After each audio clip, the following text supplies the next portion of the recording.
Hey everyone, welcome back to another episode of Elevated Business. We have Michael Newton back in the studio today and we are going to get into some groundbreaking content. We're going to be talking about hardships and redefining yourself. So sit down, make sure you're holding on to something because the content we've got coming your way today is going to be impactful. Let's get into it.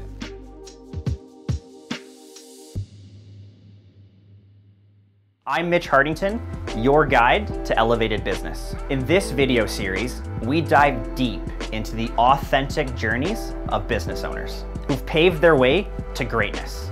Get ready to uncover their secrets that shape the remarkable world of business. Michael, so excited. We're just gonna continue off that amazing conversation we had last time about success. And I honestly just want to jump right into this question. And I'm going to read it verbatim because I think it's super important, okay? Okay. Can you share some of the hardships that shaped you to be the person you are today? Let's just one. Yeah. Give me one. I can give you one. I will give you one. We will focus on one. But I'd like to give you 3 or 4 that are in my mind right now, because I think people will resonate. One adversity was when I was 11 years old. I was almost 12, but I was still 11, when I came to Canada from Venezuela. I was born in Peru, but we lived in Venezuela. I came to Canada. I didn't speak English. I didn't have any friends. And the only person that we knew was my uncle and my aunt, my mom's brother. And essentially, I had to start my life over again from there. So that's one piece. Then, a couple of years later, my parents got divorced. And so, you know, divorce is way too common nowadays. But it doesn't diminish the impact that a divorce has on families. True. Then I get married and I go through my own divorce. And this is where I'm going to focus on. Not on the divorce itself, not on the aspect of the divorce, but on the aspect of how do you overcome, how did I overcome as a man, how did I overcome my identity? How did that shift happen? Because I think that's where our families and our communities are suffering the most, in my opinion. And we'll talk about that in a minute. And then I would say I had hardships in business that I had to overcome. You know, where, you know, the ebbs and flows of business and all of that.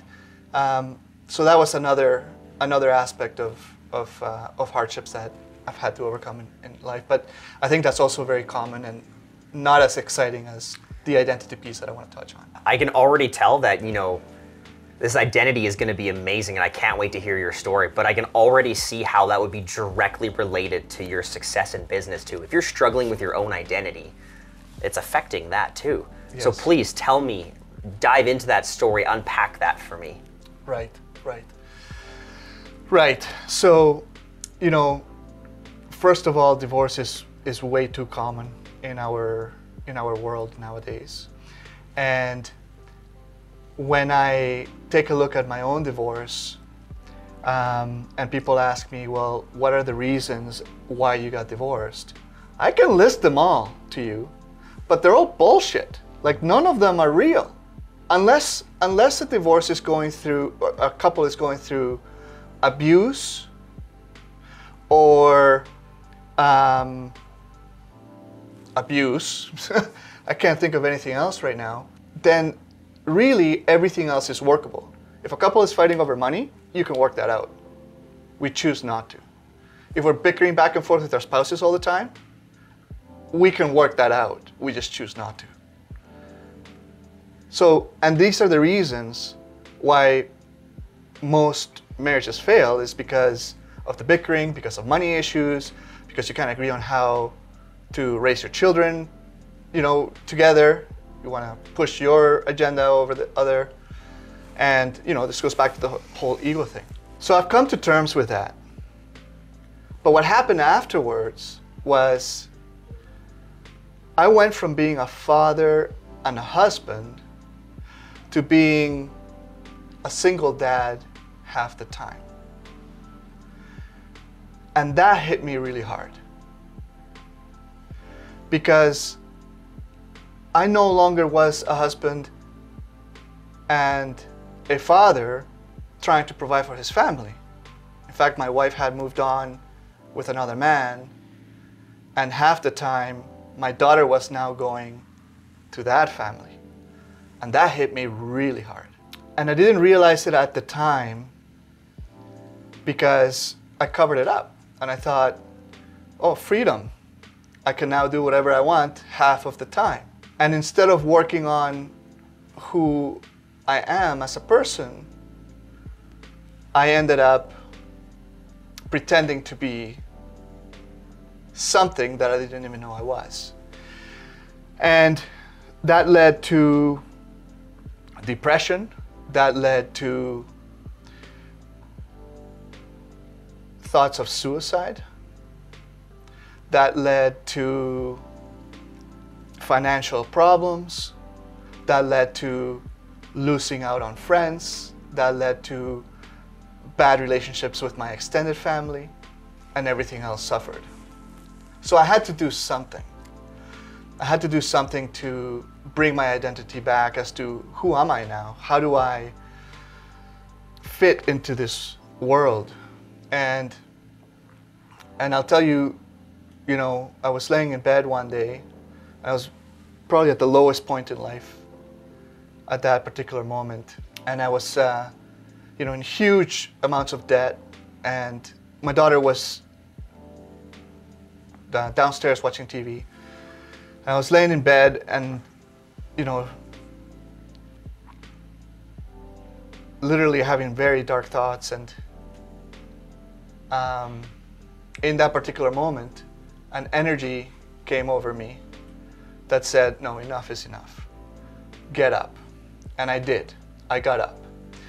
And in my head, I started repeating, what is the next best thing that I can do? And the next best thing that I could do at that moment was put my matrimonial home up for sale because I was holding on to it as a rental. But there was an emotional tie to it because that's where I had started my family. So I took action and I called the tenants. I asked them if they wanted to buy it. They didn't end up buying it, but I started the process of selling that and removing myself from that. And then I asked myself, what is this energy that is getting me to start moving towards these actions? And the answer to me was God. So I decided to go to church the next day. And the next day was a Sunday.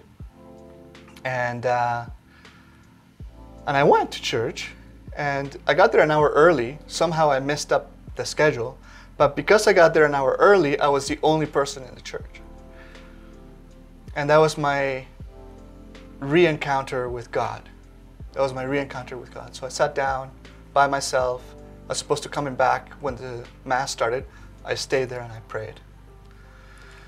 And I would say that was the initial moment in my life that allowed me to shift my mindset from lying to myself, not knowing who I am, being depressed and all of that, to start to develop my new identity as a man in my life. Mm-hmm. Again, there's so much there, and there's so much I want to unpack with this because I think there's like the options are endless, right? I don't want to get too much into advice because you and I have already agreed we're going to do a whole nother episode on advice, but I don't want to leave people just hanging with, oh, my identity. So, right. In a few words, in a couple sentences, what would you say to somebody right now who is, they're struggling with their identity at home, they're maybe struggling with their identity in business. We obviously know that there's a connection there. Mm-hmm.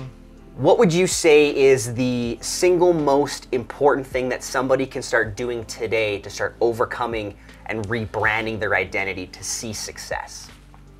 Right. So the identity for me that how it got created was looking at what do I have in front of me that I have to focus on. And so when this shift was happening, it was my daughter, myself, my daughter, my business, and that was it. And so coming to a realization that I was now a single father and a single man the other half of the time, and I had a business to run, allowed me to shift my framework and be okay with the fact that that was all I had, and God, and that's what allowed me to recreate that frame and stay focused on those things. Amazing.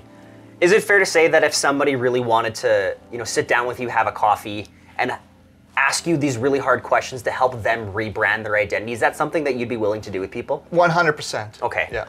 So, if you're out there and you're somebody that's really pulling on a heartstring for you right now, and you're thinking, hey, this might be the reason that I'm struggling, or my business isn't doing well, or I'm not doing well at home.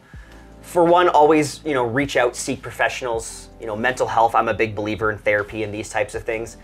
But Michael just also offered that if, you want to reach out to him and maybe have a conversation, go for a coffee, he's totally a guy that's willing to do that with you. And so am I. Absolutely. So Michael, how would people get a hold of you? Yeah, absolutely. So if you want to get a hold of me, feel free to reach out to me directly through my cell phone at 403-512-9825. Or you can go to my website at www.michaelnewton.ca and you'll find my contact information there. Awesome. Well, thanks again, Michael, for being here. We talked before the show that, we're already going to do another one based on advice. So if you're hungry for advice, make sure you tune into our next episode. Until then, I can't wait. Awesome. That's a wrap for today's journey into elevated business. I'm Mitch Hartington, urging you to turn inspirations into actions. Join me next time as we continue exploring the real stories of entrepreneurs. Remember, the best is yet to come.